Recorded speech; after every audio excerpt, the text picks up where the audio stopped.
السلام علیکم ناظرین، ڈرامہ سے نمک حرام کی نیکسٹ آنے والی کیس بہت زیادہ انٹرسٹنگ ہونے والی ہے، کیونکہ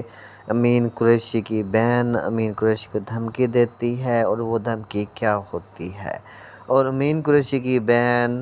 مصطفیٰ سے ملنے کیوں جاتی ہے اور اس کا کیا راز ہے۔ اور دوسری طرف ہم یہ دیکھیں گے کہ امین قریشی ملیکہ پر پستول تان لے گا اور کیا وہ ملیکہ کو قتل کر دے گا یا ملیکہ اپنی چال سے امین قریشی کے ہاتھوں بچ جائے گی۔ اور آخر میں ہم دیکھیں گے کہ مرید اور اسما کا رشتہ گہرا ہوگا اور اسما اور مرید ایک دوسرے سے محبت کرنا شروع کریں گے یا نہیں۔ یہ سب جاننے کے لیے میری اس ویڈیو کو آخر تک دیکھیں، میرے چینل کو سبسکرائب کر دیں اور ساتھ میں بیل آئیکن کا بٹن بھی پریس کر دیں۔ تو ناظرین، ڈرامہ سیریل نمک حرام کی نیکسٹ آنے والی کیس میں ہم دیکھیں گے کہ امین قریشی کی بہن اس سے کہتی ہے کہ آج کے بعد تم کسی معاملات میں انٹرفیئر نہیں کرو گے، چاہے وہ پولیس کا معاملہ ہو یا کاروبار کا ہو، اور یہ سب معاملات میں اب دیکھوں گی۔ مطلب وہ امین قریشی کو اپنی جائیداد سے سائیڈ لائن کر رہی ہے، کیونکہ امین قریشی کی عیاشیوں اور عورتوں کے ساتھ چکر کی وجہ سے ان کے خاندان کا نام بدنام ہو رہا ہے۔ اور دوسری طرف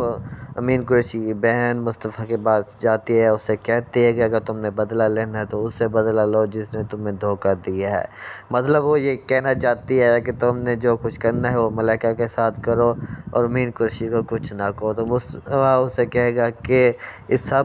کچھ کرنے کے پیچھے امین قریشی کا ہاتھ تھا، تو وہ کہے گی کہ جو تم نے کرنا ہے کر لو، میں تمہیں کچھ نہیں کہوں گی، اور میں چاہتی ہوں کہ جس نے تمہارا نقصان کیا ہے وہ اس کی بھرپائی کرے، چاہے اس میں میرا بھائی ہی کیوں نہ ہو۔ تو مصطفیٰ اسے کہے گا کہ اس کا مطلب ہے کہ تم اپنے بھائی سے محبت کرتی ہو، لیکن اب تم چاہتی ہو کہ تمہارا بھائی سائیڈ پہ ہو جائے۔ دوسری طرف ہم دیکھیں گے کہ مرید اور اسما ایک دوسرے سے محبت کرنے شروع کر دیں گے، اور مرید کو اسما کہے گی کہ آج کے بعد تم کچھ نہیں کرو گے اور تم ہمارے گھر مطلب میرے بابا کے معاملات سے بھی دور رہو گے، اور میں چاہتی ہوں کہ تم یہیں اسی گھر میں رہو یا یہاں سے کہیں دور چلے جائیں۔ تو مرید کہے گا کہ اگر آپ حکم کریں تو میں تمہاری قید میں ہی رہ کے مرنا چاہوں گا، جس پر اسما اس سے کہے گی کہ تم ایسی باتیں نہ کرو، کیونکہ میں یہ باتیں برداشت نہیں کر سکتی، اور آج کے بعد میں تمہیں اپنا شوہر تسلیم کرتی ہوں، اور جو کچھ ہونا تھا یہ شادی جیسے تیسے ہونی تھی وہ ہو چکی ہے، اب میں نہیں چاہتی کہ اس شادی میں مزید کوئی بگاڑ پیدا ہو۔ تو مرید اسما کو کہے گا کہ جیسے تم کہو گی ویسے کروں گا، لیکن میں نے جو بدلہ لینا ہے وہ میں لوں گا، اور میں یہ بھی وعدہ کرتا ہوں کہ تمہارے بابا کو کچھ نہیں ہونے دوں گا کسی اور کے ہاتھوں میں۔ اور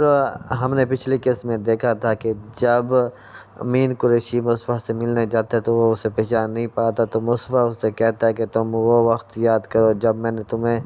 سیکرٹری ہوتا تھا اور بزنس ایڈوائزر ہوتا تھا، لیکن تم نے میرے ساتھ دغا کیا تھا اور تم نے ہی میری بیوی پر نظر ڈالی تھی اور مجھ سے ہی میری بیوی چھینی تھی، اور میں اب اسی کا ہی بدلہ لے رہا ہوں۔ اور دوسری طرف مصطفیٰ یہ بھی کہتا ہے کہ اس کام کے سب کچھ کے پیچھے کوئی اور نہیں تمہاری ملیکہ ہی ہے، اور اسی ہی کے ذریعے میں نے تمہاری بیٹی اسما کو بھی اغوا کیا تھا۔